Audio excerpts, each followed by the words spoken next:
অসমৰ জনপ্ৰিয় অভিনেতা ৰূপম বৰুৱাৰ আছে এটি অতিকৈ ভাল খবৰ। তেওঁ ভাল খবৰটো পাই তেওঁৰ অনুৰাগীসকলে অৰ্থাৎ অসমবাসীয়ে তেওঁক শুভেচ্ছাৰে উপচাই পেলাইছে। তেওঁ অতিকৈ ডাঙৰ ভাল খবৰটো তেওঁ নিজেই অসমবাসীক দিলে।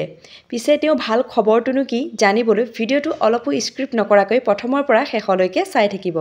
বন্ধু-বান্ধৱীসকল, ভিডিঅ'টো চোৱাৰ আগতে আপোনালোক সকলোকে পুনৰ এবাৰ মোৰ চেনেলৰ অন্য এটি নতুন ভিডিঅ'লৈ স্বাগতম জনাইছোঁ। অভিনেতা ৰূপম বৰুৱাৰ অভিনয় আপোনালোকে হয়তো ৰেঙনি আৰু ৰং চেনেলৰ কেইবাখনো ধাৰাবাহিকত আপোনালোকে তেওঁৰ অভিনয় দেখিছে।